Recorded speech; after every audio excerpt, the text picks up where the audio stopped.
Hello, I'm Andrea from Cheshire Libraries, and I'd like to tell you about a book that I love. My book is Really Saying Something, Keren and Sara, Our Bananarama Story, written by Keren Woodward and Sara Dallin and published by Hutchinson 2020. This is the autobiography of Keren and Sara, otherwise known as Bananarama, from the time they met at school and became best friends through the success of Bananarama in the 80s right up until the present day. I love an autobiography, but particularly if it's a music autobiography.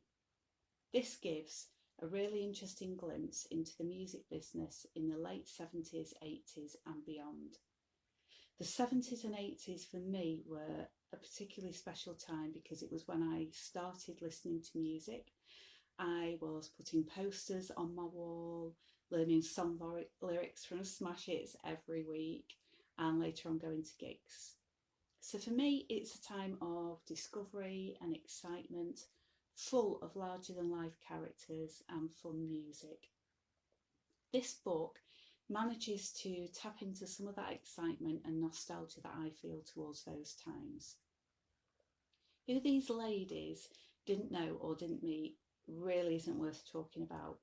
This book is packed full of anecdotes, which is always interesting because it gives you a glimpse at the private side of some public personas that were around at the time. My favourite anecdote has to be about Stephen Dennis, yes, Paul Robinson from Neighbours. It had me smiling for days after I read it, just because it's just so completely random and you really couldn't make it up. So I've read quite a few music autobiographies and biographies from this time, and what makes this one different is that first and foremost for me, it's a book about friendship. It's about two friends who just happen to go on this amazing adventure together. I loved reading about the childhood, and in some ways I felt that they could have been describing my childhood, the visits to the local library, staying out till late playing, and those strange games that we used to play in the 70s and early 80s that would never pass health and safety nowadays.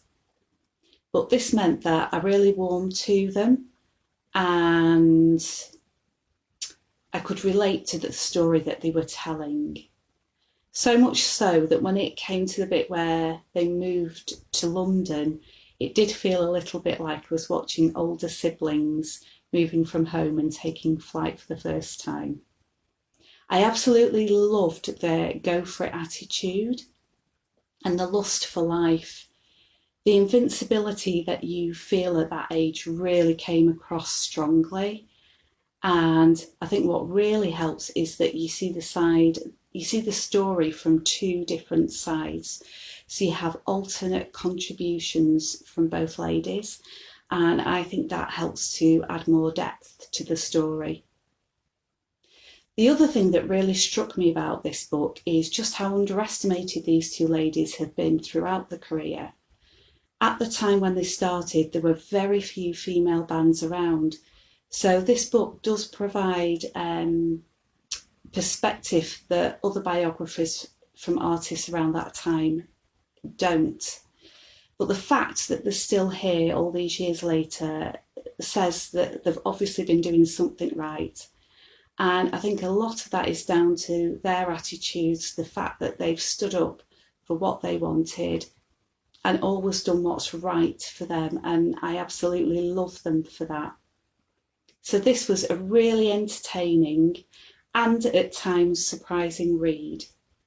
So if you're looking for a book that's got lots of stories in it that will keep you entertained, and you like your music with a heavy dose of nostalgia thrown in for good measure, then give Really Saying Something a go. Thank you very much for listening, and look out for more books we love coming from Cheshire Libraries soon.